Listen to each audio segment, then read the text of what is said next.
Hey guys, time for another Coyotes fan reaction, and we're going to talk about Game 3, which was Arizona 7, Edmonton Oilers 4. And this was the most oily game ever. Oilers just... Okay, so all the Coyotes-Oilers games kind of turn into this the last, 4, 5. It's always either a track meet, a gong show, or a little bit of both, except April 4th, where it was 2-1 going into the last 45 seconds, and Grace fell down, so did Z, and Sam put it in the back of the net. I'm really glad he's a Coyote now, by the way.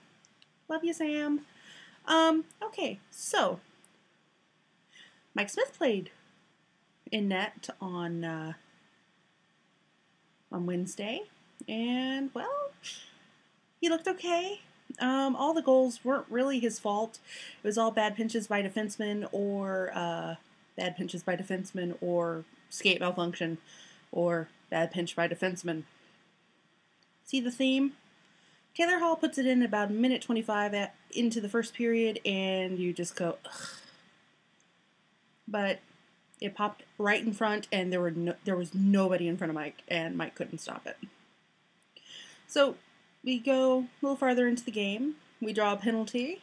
Nikita Nikitin hooked Vermette, and there was a odd change. Yandel had it all the way down in our zone. Smitty gave it to Yandel. Yandel, really good pass. Really, really good pass to Bodker, who was behind the defense and just walked in, sniped it, top shelf. Amazing.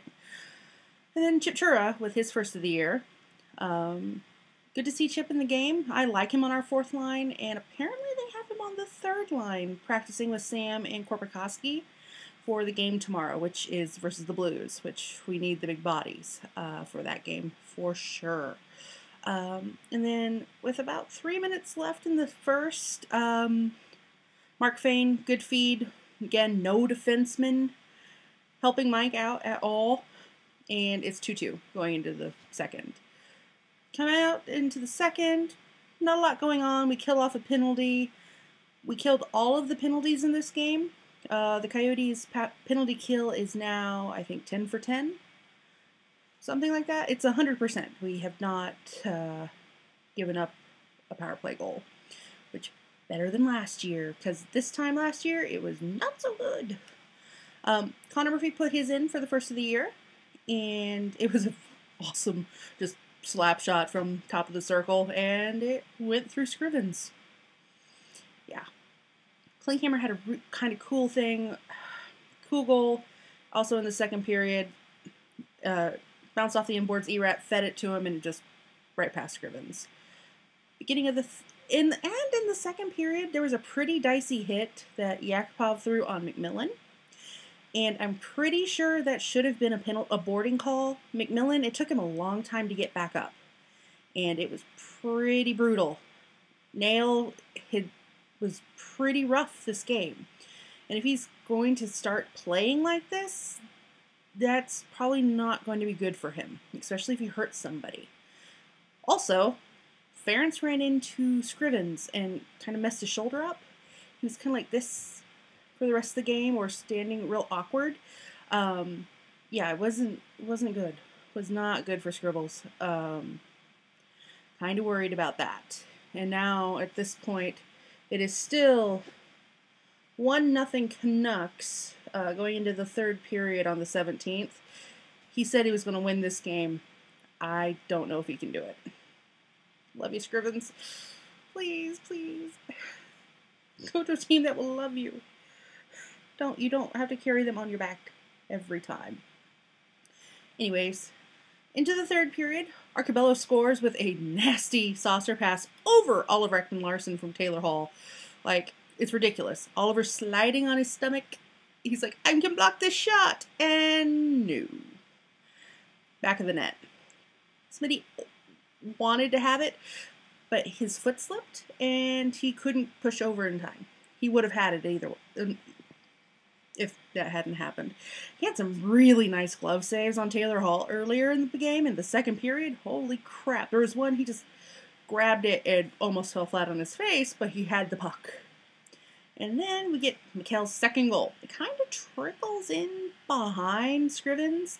Like, it goes 5-hole. He thought he had it, but it bounced off his leg and into the back of the net. Shane was the first one who saw it go in. But, you know, what are you going to do? And then, oh, right, Erat. Okay, so here's the thing with Martin Erat. He's decent now. He was terrible in the first game. I did not like him in the Winnipeg game. I did not like it at all. But he really redeemed himself in the LA game, and he did not look half bad in the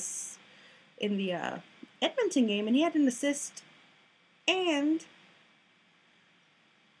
a goal. Nice feed from Martin Hansel, right to Erat. Great. And then Taylor Hall again. Well, great feed from Jordan Eberle, and Taylor Hall just puts it in. The guy is a fantastic hockey player. I would love to see him on a team like mine. A nice winger that we could add to the mix. But that'll never happen.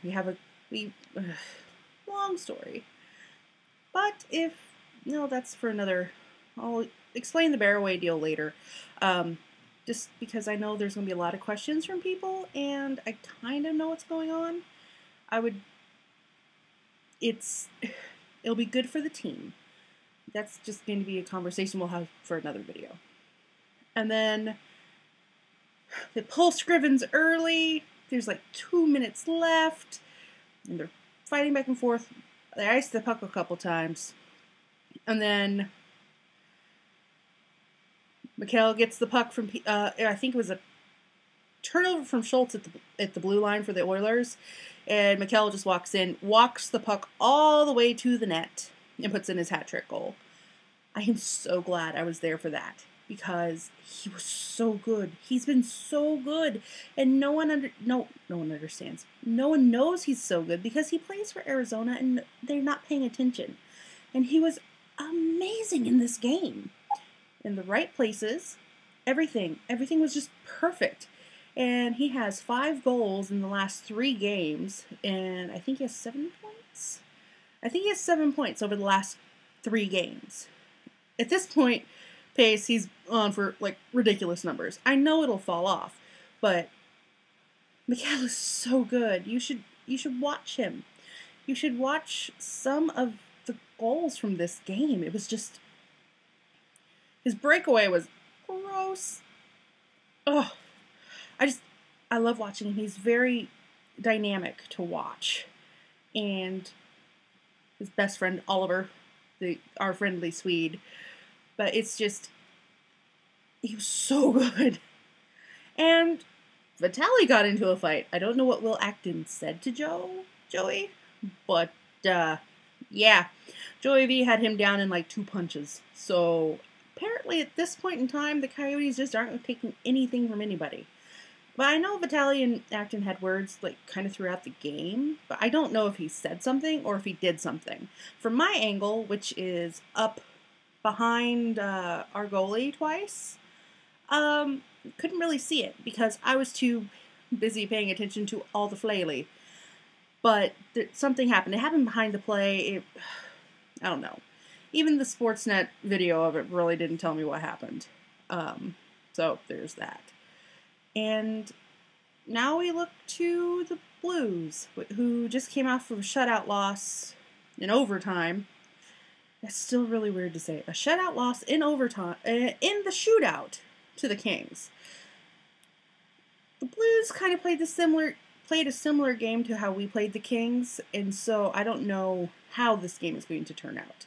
Because they have the high-firing offense, but if our goalie, who they haven't announced yet, and Tippett said today he didn't want to start a goalie controversy already, or have one every week, it makes me wonder if he's going to start Dubnyk, which I'd be okay with, because he is better. He's much better than what he was in Edmonton. His positioning's better, his confidence is already better, but that's just kind of... I think it's because the team atmosphere is not nearly as toxic feeling to him. He's happy to be here. And that's kind of the code that he's using for everything. He's just happy to be here. Happy to be on a team that trusts him. And I think we either have a tandem or we have a problem. I really hope it's Smitty because he performs well against the Blues, and our guys tend to perform better in front of the backup. Just the whole Grice situation when Mike went down last year is another good feed for that. But that's it for now. I will do a video tomorrow after the game because I don't have to work. And give me your comments, questions. I'd be happy to answer them as best as I can. I'll do a video about the Bearaway thing and the Coyotes ownership and kind of do an overview of the whole shenanigan of all of the ownership shenanigans because it's been quite a while. Like the NHL owned the team for a while. I mean, come on. Alright, so that's it for me. Have a good night.